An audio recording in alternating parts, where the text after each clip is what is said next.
here we are, back on my bedroom floor in front of my bookshelf to talk about books. Before we get started, I just wanted to say these are 3 books that I cherish with my entire being, and I know that not everyone is going to feel this way about it. These are all young adult verging on children's literature. I feel like no one really talks about it anymore because I feel like there's been so many new and exciting books that have come out, and these have kind of just been pushed to the wayside. You know, they're considered children's lit. Now people might think that it's too late to pick them up. I am not a believer that it is ever too late to pick up a book based on your age, unless it's like raunchy and you are too young for that. I don't know about it. I would not have known about any of these books unless they had been shown to me through another medium first, which is like maybe the one good thing about books being turned into movies. I don't know, we'll get to that.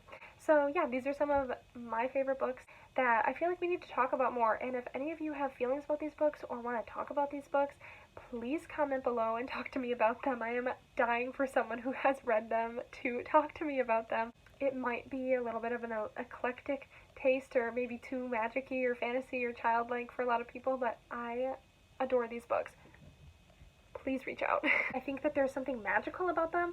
I think there's something different about the way authors are able to portray characters in these books that we don't get a lot of in adult fiction or even like teen fiction or late teen fiction or anything like that.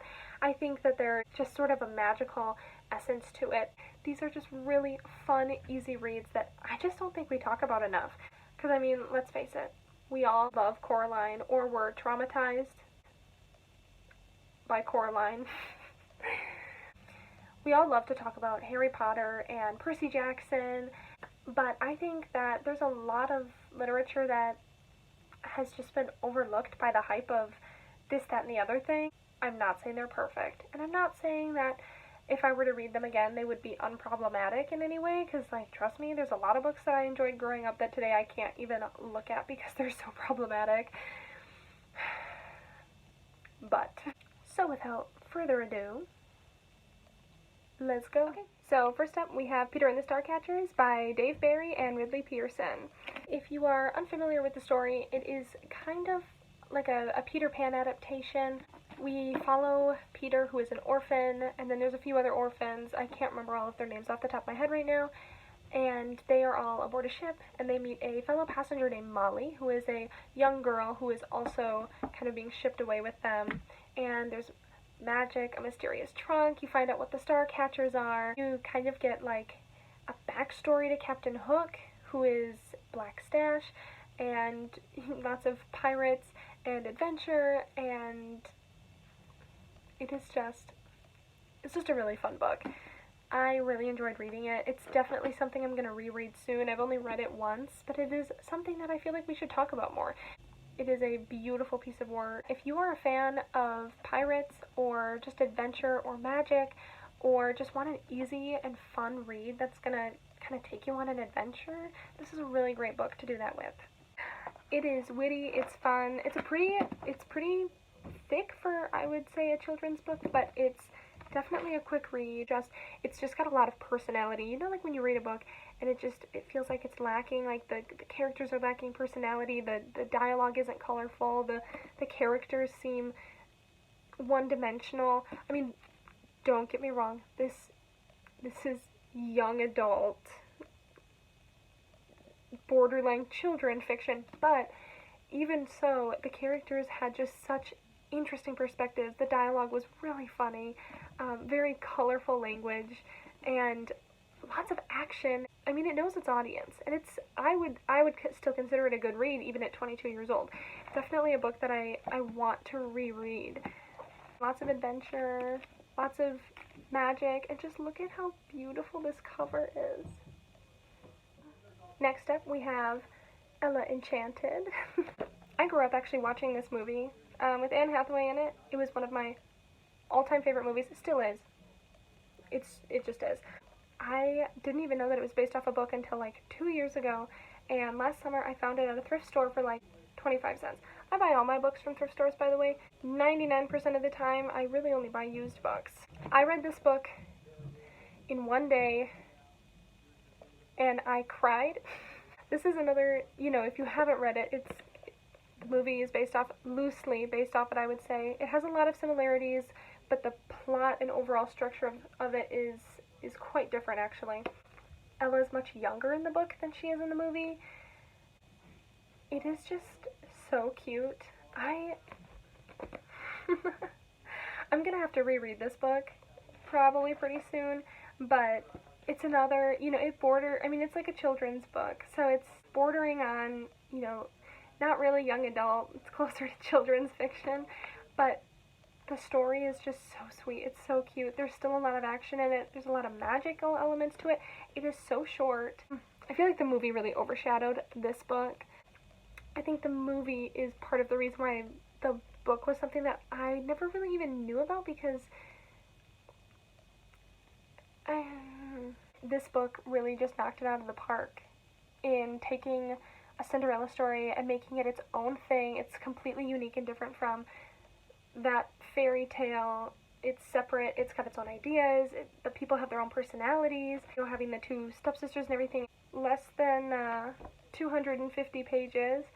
I was always a big fan of the Cinderella story growing up.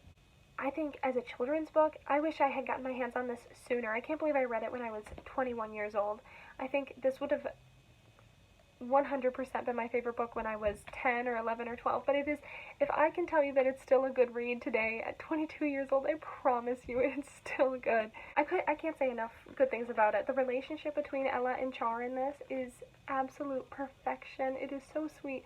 So if you're looking for a book that is just I highly recommend it. It is just so cute. Okay, so last but not least, this is most adult and darkest of all the three books I'm going to be talking about.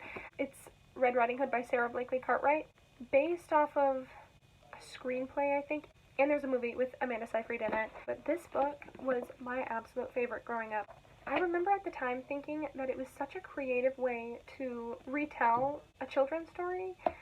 It's a lot darker.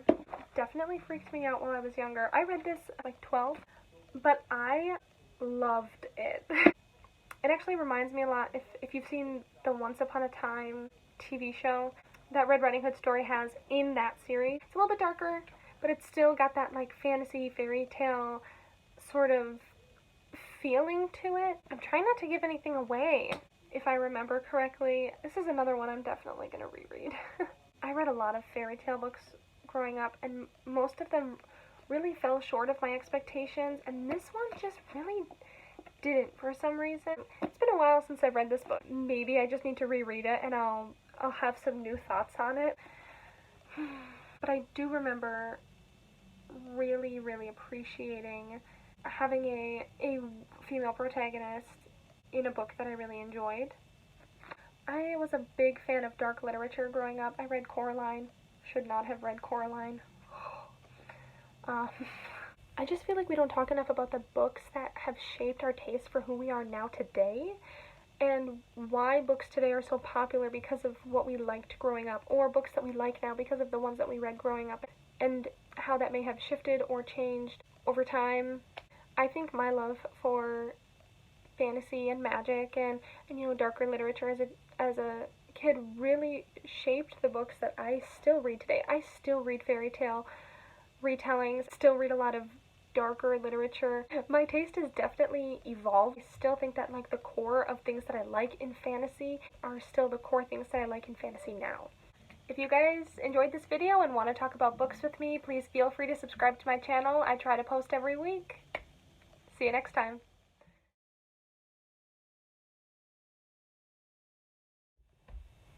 So tell me, have you read any of these books? Are these books that you are now interested in reading and want to talk to me about?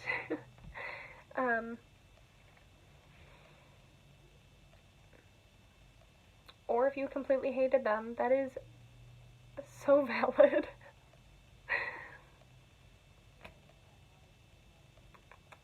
I am completely open to discussion and my opinions being wrong.